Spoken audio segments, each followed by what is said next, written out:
आज वो स्कंद षष्ठी है के दिन यदि भगवान शंकर जी का नाम स्मरण किया जाए, आज के दिन यदि भगवान शिव के नामों को जपा जाए या भगवान शिव के नामों का स्मरण किया जाए या स्कंद भगवान के पवित्र चरित्र का स्मरण किया जाए तो भगवान शिव की अनुपम कृपा आप और हम पर होती है। केवल वर्ष भर में आज का ही दिन ऐसा होता है स्कंद षष्ठी का कि यदि परिवार का कोई सदस्य यदि रूठ गया है, परिवार का कोई सदस्य यदि आपस में यदि कोई विवाद हो रहा है या परिवार टूट रहा है या आपस में बहुत ज़्यादा क्लेश चल रहा है, तो आज के ही दिन स्कंद षष्ठी के ही दिन बेलपत्र, एक दुर्वा, एक श्वेत पुष्प, सफेद फूल, स्कंद भगवान का जो स्थान, आपको पहले भी कथा में कहा कि शिवलिंग ये माता पार्वती जी का स्थान, और ये जो स्थान है इसमें राइट में गणेश जी, लेफ्ट में कार्तिकेय जी, बीच में अशोक सुंदरी। स्कंद भगवान का जो स्थान है, उस स्थान पर एक बेलपत्र, एक दुर्वा, एक श्वेत पुष्प चढ़ाकर जल की धार को स्कंद बाबा पे समर्पित करते हुए शिवलिंग पर अगर समर्पित किया जाता है तो कितना भी चाहे परिवार में विवाद चल रहा हो, चाहे परिवार में विवाद चल रहा हो, चाहे रिश्तेदारों में विवाद चल रहा हो, चाहे आपस में विवाद चल रहा हो, स्कंद षष्ठी के दिन अगर जल स्कंद भगवान का नाम लेकर समर्पित किया जाता है आज के दिन, तो परिवार में वापिस प्रेम बढ़ जाता है और परिवार टूटने से बच जाता है। सावन के महीने में छठ के दिन मेरे शंकर भगवान के दरवाजे पर जाकर, मेरे शिव भगवान के दरवाजे पर जाकर दीपदान जरूर करो, दीप जरूर लगाओ। इस महीने में 5 दीप घी के अवश्य जलाओ। 5 दीप बाबा के लेकर जरूर मैं दीप दान करूं कुबेर भंडारी के दरवाजे पर, तो मेरी जिंदगी का भी भंडार बड़ा। किसी भी छठ के दिन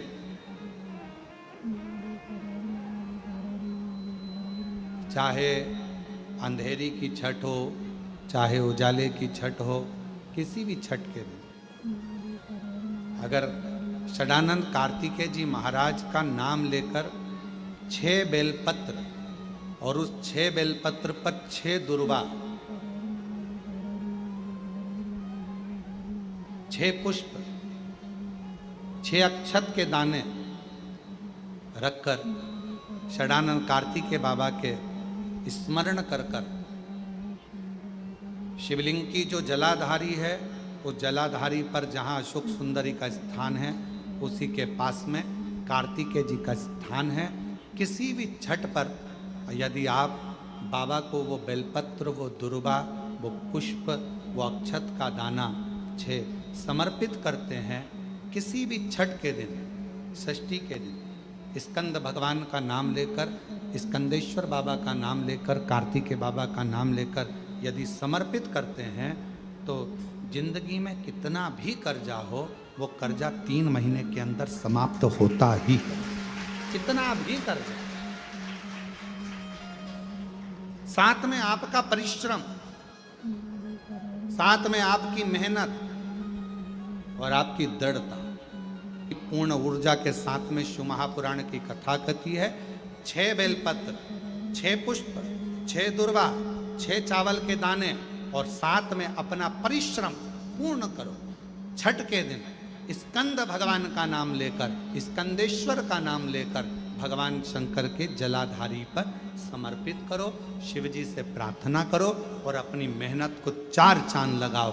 कर्जा चूकेगा जरूर, समाप्त जरूर। श्रावण में अगर मान लो 1 दिन आपका निकल भी गया, 2 दिन आपके छूट भी गए, कोई दिक्कत की बात नहीं। जो पेड़ तुम्हारे यहाँ लगाओ, जो पौधा तुम्हारे यहाँ लगाओ, जो वृक्ष तुम्हारे यहाँ लगाओ, जो क्यारा तुम्हारे यहाँ, कुंडी तुम्हारे यहाँ, उसी की मिट्टी को, उसी के पेड़ के नीचे, उसी पौधे के नीचे उस मिट्टी को थोड़ा सा हाथ से उसको उठाकर एक लिंग की आकृति बना लें, उसमें जलाधारी बनाने की जरूरत नहीं, केवल लिंग की आकृति बनाकर उसी की पूजन वहीं कर पानी चढ़ाकर 15 से 20 मिनट बाद अपना काम करने के बाद उसी को उसी मिट्टी में विसर्जन कर दें अपनी कामना कर देव अधिदेव महादेव 2 महीने के बाद क्या देगा ये वही जान सकता है। वो क्या प्रदान करेगा ये उसके ऊपर। सावन के महीने में जितने लोग पार्थिव शिवलिंग का निर्माण करते हैं, सावन के महीने में जितने लोग पार्थिव शिवलिंग बनाकर पूजन करते हैं, कोई सहजता नहीं है। करोड़ों करोड़ों पुण्य हमारे जीवन के प्राप्त हो जाते हैं, तब शिवलिंग बनता है। आप जब शिवलिंग का स्पर्श कर हमने कई बार कहा है, जब आप लोग शिवरात्रि पर शिवलिंग बनाते हो, सावन के महीने में सोमवार को शिवलिंग बनाते हो, सावन के महीने में शिवलिंग बनाते हो, अधिक मास में शिवलिंग बनाते हो, हम कई लोगों को पहले भी कहे आज भी कहते हैं, महाराज आप अपने हाथ से शिवलिंग बनाओ। ब्राह्मण देवता तो कहेंगे लाओ मैं बना देता हूं, नहीं, आप अपने हाथ से बनाओ। क्यों? ये सारी जो भाग्य की रेखा है ना, जब शिवलिंग बनाते हो, हमारे हाथ की जो बेकार रेखा है, दुख की रेखा है, हमारी कहीं बेकार किस्मत की रेखाएं होती हैं, शिवलिंग बनाते समय वो रेखाएं भी श्रेष्ठ हो जाती हैं और हमारा भाग्य बदल देती हैं। श्रावण महीने की जो महापुराण की कथा यहाँ चल में 3 चीजों का वर्णन बड़ा विशेष आया है। महादेव, जम के बोलो पहले, महादेव। दूसरा नंबर पर है भोला, जिसको कहते हैं भोला शंकर। तीसरे नंबर पर है हर हर। इन 3 उच्चारण को व्यक्ति को, वैसे तो आप कभी भी महादेव बोलो, हर हर महादेव बोलो, भोला शंकर बोलो, मना नहीं है, पर इन 3 उच्चारणों को कहीं कहीं बहुत जरूरी में ले लेना चाहिए। पहला, जब आप किसी कार्य के लिए आगे बढ़ रहे हो और वो कार्य हो ही नहीं रहा, बहुत प्रयास कर लिया आपने और वो काम हो ही नहीं रहा, अथक प्रयास कर थक गए, तब घर से जब निकलो तो एक विचार कर निकला, मुख से कहकर निकलना कि आज मैं इस कार्य के लिए जा रहा हूं और मेरे साथ मेरा महादेव जा रहा है। कौन जा रहा है? महादेव जा रहा है। वापिस आओगे, ज्यादा से ज्यादा ये होगा 15 दिन, 20 दिन, 25 दिन, 30 दिन लगेंगे। जो कार्य कर आए हो उसका रिजल्ट आपके पक्ष में जरूर आएगा, क्योंकि महादेव को आप साथ लेकर जाते हैं। अगर हमने किसी की निंदा कर दी है, हमने किसी की निंदा श्रवण कर ली, हमारे मुख से हमने अपशब्द कह दिया, हमारे मुख से हमने किसी को ताना दे दिया, हमारे मुख से हमने किसी को गाली दे दी, हमारे मुख से हमने किसी को आड़ा टेढ़ा बोल दिया, तो दिन भर में कम से कम 3 बार या तो गंगा जी का स्मरण कर लेना चाहिए, हर हर गंगे, या फिर नर्मदे हर, और अगर ये भी नहीं कर सकते तो हर हर महादेव। 3 बार मात्र स्मरण कर लेने से जीव के मस्तक का जो पाप है वो क्षीण होने लगता है। समाप्त। तीसरे नंबर पर है भोले शंकर, बहुत तेज क्रोध आ रहा।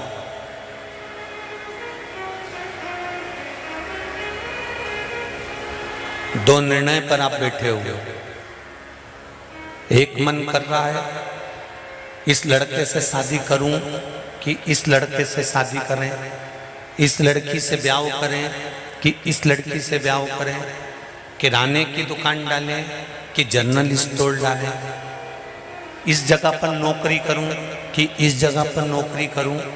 उस समय पर जब 2 नाव सामने खड़ी है और एक नाव पर सवार होना है, उस समय पर एक बेलपत्र लेकर, भोले शंकर का नाम लेकर, एक बेलपत्र लेकर, भोले शंकर का नाम लेकर, बेलपत्र के पेड़ के नीचे ही रखकर निर्णय ले लिया करो, वो निर्णय तुम्हारा सफल होगा, कभी भी निष्फल नहीं। एक बेलपत्र का बल कितना प्रबल है, स्कंद पुराण भी कहती है कि बेलपत्र का एक पत्ता, मात्र केवल एक बेलपत्र का पत्ता हमारे जीवन में सुख प्रकट कर देता है। दुर्वा एक लोटा जल षडानंद कार्तिकेय का स्मरण कर कर जब हम चढ़ाते हैं तो उसका फल हमको मिलता, उसका फल प्राप्त हो, उसका फल हमें मिलता है। भगवान शंकर पर हम जल चढ़ाते हैं और जल चढ़ा हुआ हमारे घर के अंदर आता है। चढ़ा हुआ जल जब हमारे दरवाजे पर छीटा जाता है, दरवाजे की चौखट पर जब हम उसे छींटते हैं तो कुछ बुरा यदि आने वाला होता है तो वो 10 से 12 दिन तक, 14 दिन तक प्रवेश नहीं करता, वो दूर हट जाता है। शिव के मंदिर में कभी भी जाओ, तुम्हारा बेटा कोई नीट का एग्जाम दे रहा है, कोई कंपटीशन एग्जाम दे रहा है, तुम्हारी बेटी कोई परीक्षा दे रही है, तुम्हारा बच्चा, बेटा बेटी, पति पत्नी कोई भी कोई एग्जाम में बैठने का प्रयास कर रहा है, पहले तो उससे कहो कि अपनी मेहनत 4 गुना कर, खूब पढ़, परिश्रम 4 गुना कर। और मान लो 5-6 बार दे चुका, 2-4 साल हो गए, 5 साल हो गए, तो फिर उससे कहो शंकर के मंदिर में 7 दुर्वा लेकर जाओ। कितनी दुर्वा? यहां क्या बोलते हैं झारखंड में? दुर्वा कि दूब बोलते हैं? दुर्वा। 7 दुर्वा शिव के मंदिर में लेकर गए। जब जल का पात्र साथ में, 7 दुर्वा को नीचे की ओर रखो, हथेली पर जल का पात्र हाथ में लेकर भगवान देवाधिदेव महादेव को जल समर्पित करो। 7 दुर्वा में से 6 दुर्वा षडानंद कार्तिकेय जी को समर्पित कर दो, 1 दुर्वा भगवान शंकर के शिवलिंग पर चढ़ा दो। अपने हाथ की 3 उंगलियां शिवलिंग का स्पर्श करो और अपनी कामना कहकर, बाबा बहुत एग्जाम दे चुका हूं, बेटा बेटी ने बहुत परीक्षा दी है, हो नहीं रहा बाबा, अब आपके भरोसे है। बाबा को विनय करो, शिव जी पे चढ़ी हुई बेलपत्र दुर्वा वापिस लेकर आओ। जिस बच्चा जब एग्जाम के लिए जाए, परीक्षा देने के लिए जाए, उस दिन वो दुर्वा को अपने मस्तक पर प्रणाम कर कर, नमन कर कर, षडानंद कार्तिकेय का स्मरण कर कर फिर एग्जाम के लिए जाए। पढ़ाई अच्छी करना, दिल से करना, मेहनत ज़्यादा करना, और एक बार ये प्रयोग कर कर देखना, मेरा षडानंद कार्तिकेय सफलता जरूर प्रदान करे। 6 मुख से षडानंद कार्तिकेय जी का जो वर्णन हमारे शिव महापुराण में किया गया है, स्कंद पुराण में किया गया है, षडानंद कार्तिकेय जी फल शीघ्र प्रदान करते हैं। शीघ्र प्रयास करा, कोई एकांत में शिवलिंग हो, अपने घर से 2 लोटा जल भरकर ले गए। जब घर से लोटा भरकर जल लेकर जाओ तो घड़े पर घड़ा रखो, अर्थात जैसे एक घड़ा है उस घड़े पर दूसरा, मतलब एक लोटे पर दूसरा लोटा भरकर लेकर जाना। 5 दुर्वा, 5 बेलपत्र, 5 चावल के दाने, 5 कनेर के पुष्प जो एकांत में शिवलिंग होता है वहां लेकर जाना चाहिए। पहले बाबा को जो तुमने 2 कलश जल लिया है, उस 2 कलश को, 2 लोटे को एक के ऊपर एक रखकर, अपना हाथ रखकर बाबा को अपने मन की कामना कर कर कि बाबा मेरे ये गर्भाशय में, मेरी बच्चादानी में या मेरे शरीर में गांठ पड़ गई है, बाबा इसको समाप्त कर दो।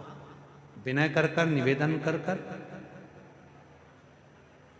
कुंदकेश्वर महादेव का नाम लेकर एकांतेश्वर महादेव पर दोनों जल की धार एक साथ चढ़ा, और बाद में जो दुर्वा लेकर गए हो 5 वो शिव जी को समर्पित करें, बेलपत्र भगवान शंकर को समर्पित करें, कनेर के पुष्प शिव जी को समर्पित करें।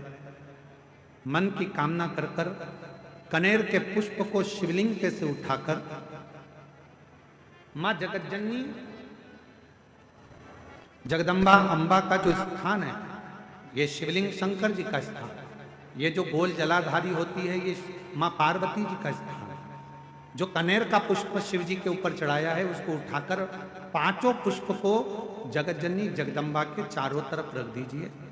दुर्वा को उतारकर अशोक सुंदरी वाली जगह पर रख दीजिए और बेलपत्र को अपनी हथेली में रखकर शिव जी से प्रार्थना करो कि मेरे गर्भाशय में या मेरे शरीर में यहाँ गांठ है, बाबा इसे गला लो। विनती कर कर दुर्वा को उठा लो, चावल के दाने वहीं चढ़ा के रख दो शिवलिंग के ऊपर और दुर्वा बेलपत्र लेकर घर आ जाओ। 5 दिन तक सुबह एक दुर्वा, शाम के समय बेलपत्र प्रदोष काल में चबा चबा कर खाना प्रारंभ करो। 5 दिन के बाद 15 दिन इंतजार कर कर वापिस जांच कराओ, धीरे धीरे गठान गलना प्रारंभ हो जाए। गांठ गलेगी, डॉक्टर का इलाज साथ में चलने दो, जांचें चलने दो, जो इलाज चल रहा है उसको चलने दो। पर अगर कहीं किसी नारी को गर्भाशय में, बच्चादानी में अगर कोई खराबी हो जाती है या गर्भाशय में हो जाती है या कहीं गांठ पड़ जाती है तो वो शिव की आराधना करे। साधना देसी गाय का घृत थोड़ा सा हाथ में लगाकर, भले 1 चम्मच ना हो, 1 कटोरी ना हो, आधी चम्मच भी ना हो तो 2 आधी चम्मच ना हो तो 2 बूंद ना हो तो 1। ऐसा नहीं बताया तुमको बदला लेने का, आज हम तुमको बदला लेने का उपाय बताते हैं कि बदला कैसे लेते हैं। ठीक है, अगर कोई तुम्हारा बुरा करे, कोई तुम्हें अपशब्द कहे, कोई तुम्हें गाली दे, ताना दे, आड़ा टेढ़ा काम करे और तुम्हें उससे बदला लेना है तो कैसे लोगे, कैसे बदला लोगे? आज हम तुमको, अभी तक हमने ये उपाय नहीं बताया था, आज बता देते हैं कि किसी व्यक्ति से अगर बदला लेना है तो कैसे लेना है। तो एक काम करना, उस व्यक्ति से अगर बदला लेना है तो 1 लोटा जल भरना, शंकर के मंदिर में जाना और दिल से कह देना मैंने उसको माफ कर दिया, उसको माफ कर दिया। उसने मुझे गाली दी, उसने मुझे अपशब्द कहा करा, उसने मेरा बुरा चाहा, पर शंकर के मंदिर में 1 लोटा जल चढ़ाकर कहना जिसने मेरे साथ बुरा करा बाबा मैंने उसको माफ कर दिया, पर मेरे बाबा जल इसलिए चढ़ा रही हूं, एक समय ऐसा लाकर खड़ा करना, मुझे इतनी उन्नति की सीढ़ी पर चढ़ा देना, जिसने मुझे गाली दी है एक दिन वो मुझसे मिलने के लिए तरसे, वो समय लाकर रखना, वो समय लाकर रखना बाबा। मैंने उसको माफ कर दिया, मैंने अपने मन से निकाल दिया, मैंने उसको मन से हटा दिया कि कोई ने मुझे गाली दी थी, कोई ने मुझे अपशब्द कहा था। करें आपके जीवन में, यदि आपको ऐसा लगता है कि हमारे बहुत तप करने पर, भजन करने पर, व्रत करने पर, साधना करने पर, उपास करने पर भी हमें कहीं ना कहीं तकलीफ का सामना करना पड़ रहा है, तो निवेदन है 1 चावल का दाना शिव को चढ़ाने का या 1 पुष्प की पंखड़ी, और बन सके आपकी जिंदगी में अगर आप बना सकते हो और कर सकते हो तो मालूम पड़े, अगर 1 चावल का दाना नहीं चढ़ा सकते, जल नहीं चढ़ा सकते, तो 1 शमी का पत्र भी अगर आप शिव को समर्पित कर रहे हो तो शिव उसको स्वीकार करो। पत्री के मध्य पत्ती और ये 2 पत्ती है, इस पत्ती के बीच की जो जगह होती है वहां यदि पीला चंदन और 1 चावल का दाना लेकर हरीश्वर महादेव का नाम लेकर शंकर के शिवलिंग पर प्रदोष के दिन अगर चढ़ा देते हैं तो वो बेटा बेटी जिस एग्जाम को दे रहा होता है अच्छी मेहनत के साथ, लगन के साथ, तो निश्चित है वो उसमें सफलता पाता जरूर है। हरीश्वर महादेव, शरीर में, हाथ में कंपन हो रहा है, पांव चलते नहीं बन रहा है, शरीर हाँप ज्यादा भरा रही है, खूब ज्यादा शरीर चल नहीं पाता, थोड़ी थोड़ी देर में हाँपड़ी भरा जाती है, हाँप भरा जाती है, या पीछे से रीढ़ की हड्डी दुखना प्रारंभ हो जाती है, तो उसके लिए सरसों के फूल 108, भगवान शंकर के मंदिर में कृष्णेश्वर महादेव का नाम लेकर 108 सरसों के फूल एक एक कर कर कृष्णेश्वर बाबा को समर्पित कर दो। उसी फूल को उठाकर नंदी जो मंदिर में है उसका पीठ का ऊपर का एक भाग होगा, नंदी के पीठ पर अग्र भाग ऊपर का होता है, उस भाग को वो 108 सरसों के फूल छुआ दो और उसको लेकर घर पर आ जाओ, उसको सूखने डाल दो। सूखने के बाद वो सरसों के फूल का थोड़ा थोड़ा सा भाग सुबह के समय पर खाली पेट जरा सा भाग रोज खाना प्रारंभ करो। 21 दिन तक, 20 दिन तक अगर आपने रोज खाया, आपके हाथ का कंपन और जो चलने में आपको हाँफ भरा रही है वो, और रीढ़ की जो हड्डी दुख रही है उसमें धीरे धीरे अंतर आना अपने आप प्रारंभ हो जाएगा।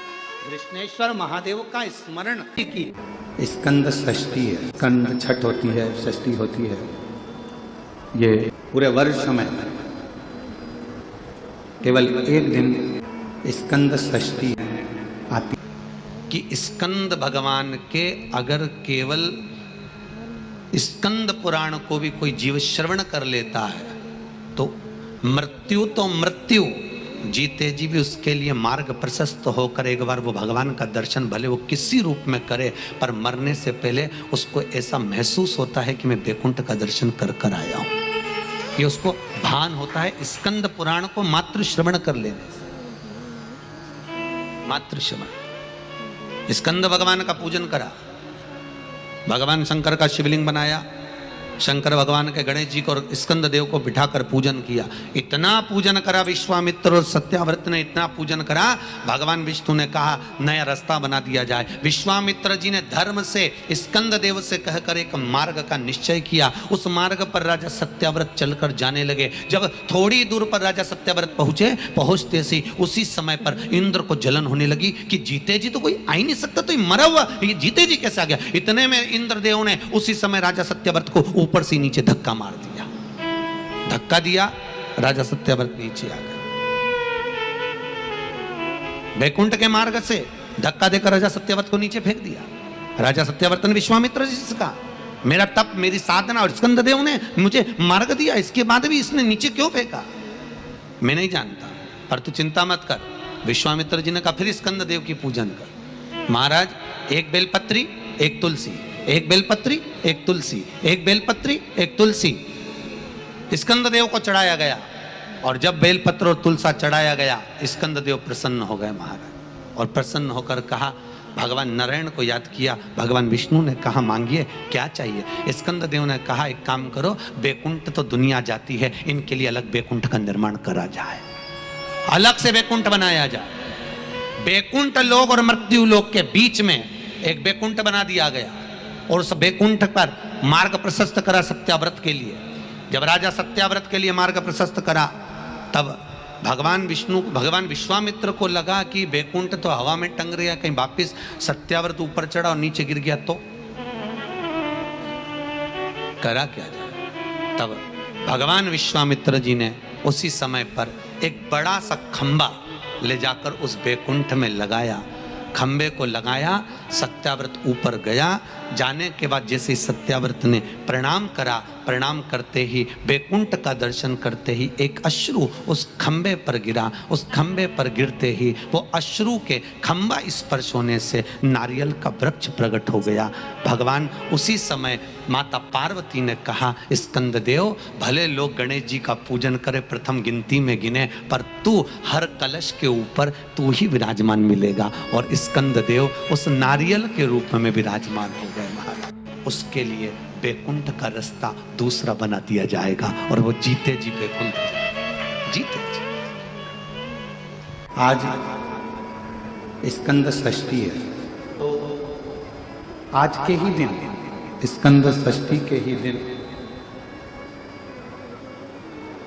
एक बेलपत्र, एक दुर्वा, एक श्वेत पुष्प, सफेद फूल, स्कंद भगवान का जो स्थान है, स्कंद भगवान का जो स्थान है, उस स्थान पर एक बेलपत्र, एक दुर्वा, एक श्वेत पुष्प चढ़ाकर जल की धार को स्कंद बाबा पे समर्पित करते हुए शिवलिंग पर अगर समर्पित किया जाता है तो कितना भी, चाहे परिवार में विवाद चल रहा हो, चाहे परिवार में विवाद चल रहा हो, चाहे रिश्तेदारों में विवाद चल रहा हो, चाहे आपस में विवाद चल रहा हो, स्कंद षष्ठी के दिन अगर जल स्कंद भगवान का नाम लेकर समर्पित किया जाता है आज के दिन, तो परिवार में वापिस प्रेम बढ़ जाता है और परिवार टूटने से बच जाता है।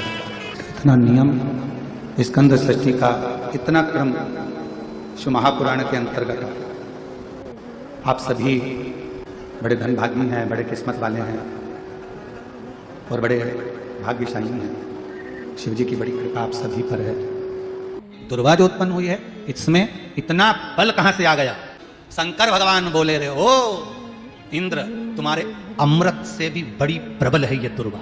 जिस समय पर अमृत का कलश निकला, उस अमृत के कलश को देवता लेकर जा रहे थे। ले जाते राक्षसों से छुड़ाकर सबसे पहले इन्होंने समुद्र के किनारे पर उसको छुपाया। उस जगह पर भगवान विष्णु की जंघा के रोम पड़े थे जिससे दुर्गा उत्पन्न हुई थी। उस दुर्गा पर इस कलश को जब रखा, रखते ही एक देवता ने उसके उठाकर देखना चाहा तो उसमें से थोड़ा सा भाग अमृत का नीचे गिर गया जो दुर्गा पर पड़ गया। और आगे गए, फिर इसको छुपाया, वहां भी दुर्गा थी। फिर और आगे गए, वहां भी दुर्गा थी। सुन इंद्र, तेरे को जो अमृत मिला तूने एक बार में पिया। ब्रह्मा को जो अमृत मिला वो ब्रह्मदेव ने एक बार में पिया। वरुण को जो अमृत मिला वो एक बार में पिया। पर इस दुर्गा को जो अमृत मिला वो 5 बार मिला। इसलिए पंच दुर्गा लेकर तू गणेश के पास जा और उसको दे, क्योंकि ये 5 अमृत के कुंड से भी प्रबल है। ये 5 अमृत के कुंड से भी प्रबल है। लेकर जा तू ये दुर्गा। और इंद्र ने दुर्गा दी, गणेश जी को खिलाई। जैसे खिलाई, गणेश जी के भीतर की जो अग्नि थी वो समाप्त हो गई।